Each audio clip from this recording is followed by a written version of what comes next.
I'm Jen Cartier, and MyMusic is here today with MonkeyJunk. You guys have had a huge year this year, but before we talk about that, let's start from the beginning. Because you guys have, how many bands have you been in total between the three of you before you came to be MonkeyJunk? Well, Steve and I played in a band with J.W. Jones way back in around 2000. And then from there, I went on to play with Tony D in the Tony D band.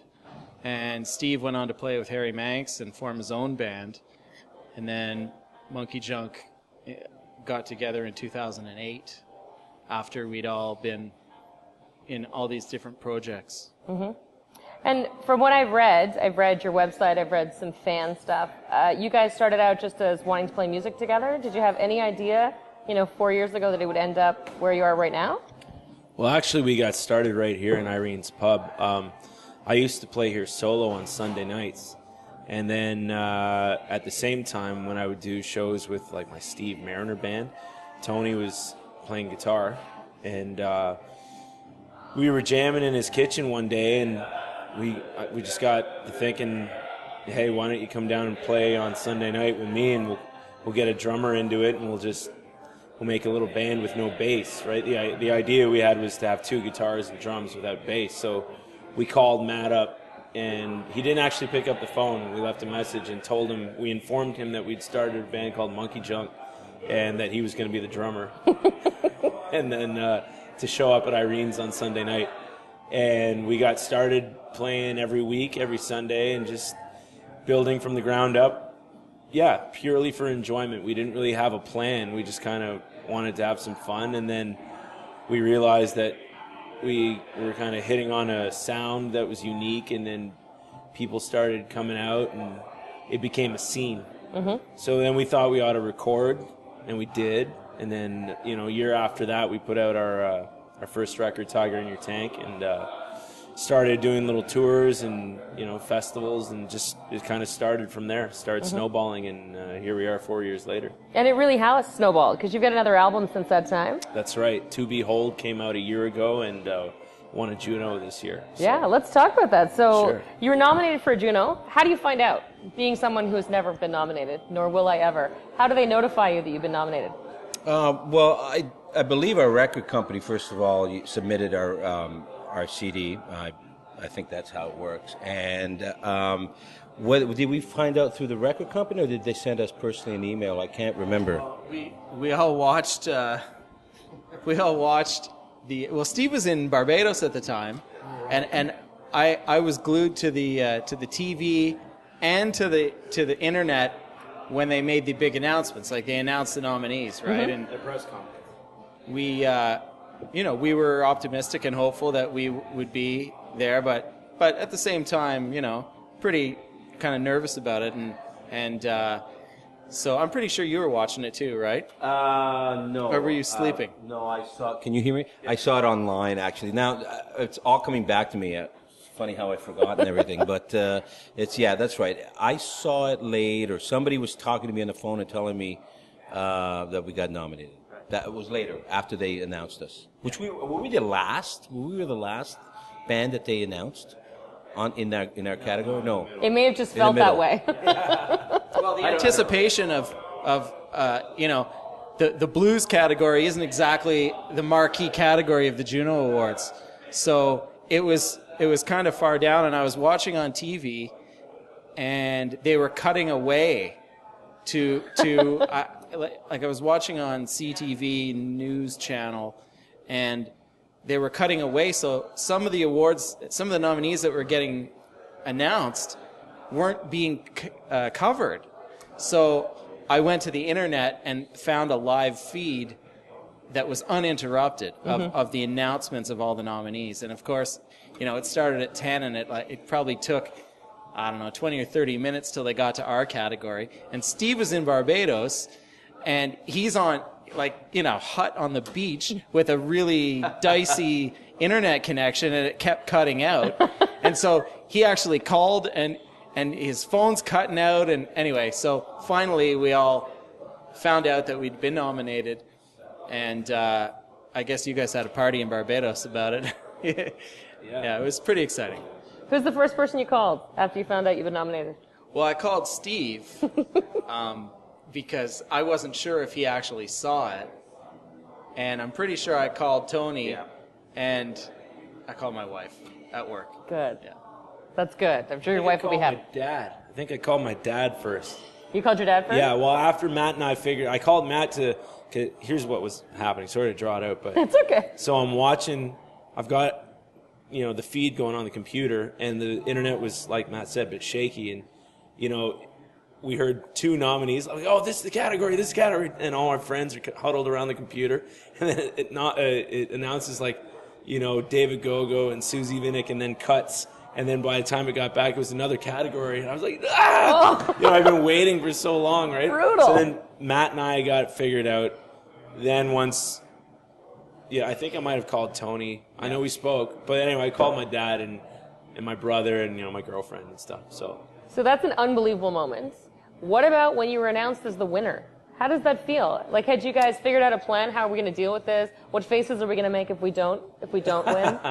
Were you going to be nice about it, or were you going to be spitey about it if you didn't win? You know what? I'll be honest. The first feeling I felt was relief, because we got so much hometown hype because we're from Ottawa, and there were so many people rooting for us, which is great. But we got a lot of media attention with CTV and CBC, et cetera, leading up to it. Yep. I would have felt a little bit funny if we didn't win. That said, all the other nominees are friends of ours and have really good sounding records. So, yep. It wouldn't have been like a crushing defeat. Like, everyone who was nominated had good stuff. So it wouldn't have been like a slap in the face. We would have been disappointed, obviously. I mean, you can't not be disappointed. But so once we were relieved, then we were just very happy, elated, I would say. So you've had a big year. You've won a Juno, Giant. You were in France in April, and you've been everywhere in Ontario. And have you been in Quebec as well so far this summer? Oh, yeah, quite a bit. Yeah, we actually played the Montreal Jazz Fest again this year, and we were in the Tremblant Blues Festival, which is always a great festival. We also went down to the States. We just got back from New York. You're in Syracuse, New York? Yeah, in Syracuse, and we're going again in August. We're going down to Maine and New Hampshire. Yeah, and I hear you have a huge European following. Like, you have a lot of fans online. It's unbelievable. Yeah, we have fans. It's hard in when Europe. I've seen you guys locally. I feel like, I think Ottawa feels a little bit of ownership over you guys. So to see all these people from these faraway lands talking about you like they know you, you get a little bit protective. It's funny comparing the two. We just went to France in April, and it's different playing in Europe than it is in obviously back home here and the rest of Canada. Sometimes they're a bit subdued in the places where we played in France, but then we do a gig where it's completely the opposite. Like when we went to the ski resort area near the ski resort, Girardmer, and they were all dancing and going crazy, So it's something different, and I think everywhere you go in Europe, it changes from country to country, and sort of whether there's the kind of enthusiasm you're used to, or you're sort of checking it out in a different way. Yeah. But it was great going down there, and we have some fans there. Starting to build more, hopefully. There seems you've got some passionate fans online in Europe. Well, Very what's funny is passionate. we just got a sales report from our record label. We sold more records in Europe than we have in Canada. Really? Yeah. That's fantastic. Yeah, it's great. So where are you guys? Where are you touring next? Are you doing a Canada-wide tour? Is that what I read? We will be this fall. From just after Thanksgiving to about halfway through November. We'll be going right from Halifax to Vancouver, and everywhere in between. So you've won a Juno, so Canada loves you. You've got huge sales in Europe, clearly. So obviously the U.S. is the next big step. Yeah. What are your plans as far as breaking out big in the U.S.? It's funny. Tony and I were just having this conversation before we got here. I think maybe exploring some showcasing opportunities, like there's the big showcase in Austin, South by Southwest. That might be a possibility for next year or the future at some point, but it would probably be a good idea. We have a strong connection with a band called J.J. Gray and Mofro, who are very popular in the States, and we've done some touring with them, opening their shows in pretty big venues, like 1,000-seat venues, and they have a great following, so they're usually pretty full. So developing that relationship, we're playing a couple festivals this summer, like we just played Syracuse, and we're playing another festival in New Hampshire. we had a couple offers for festivals this summer that we just couldn't make it work in the schedule we were previously booked, and you know. But I think next year, hoping to play some more festivals in the summertime in the U.S. and just exploring other opportunities for the rest of the year. Just, yeah, but the States is definitely a next target to conquer. Excellent. For sure. So you guys are pretty active on Facebook, I've noticed, and one of your updates was a while back. You mentioned you had a couple of weeks off and you could get some time to do some writing. Have you been doing some writing? Are you working on another album?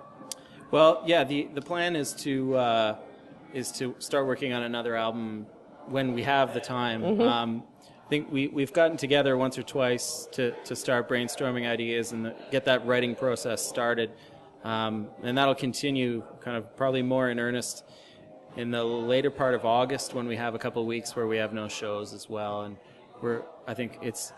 I'll speak for all of us. We're all feeling like it's time to get back strike to while it. the iron's hot too. We've got, we've done very well with the latest record, and but it has been out for over a year now, and I think we're all pretty hungry to write the next chapter in the MonkeyJunk book. So I personally am really excited at getting the new material developed and recorded and out in 2013. All right. Well, thank you guys very much. We look forward to hearing new music coming from MonkeyJunk, and you can find all about the band on MyMusic.com.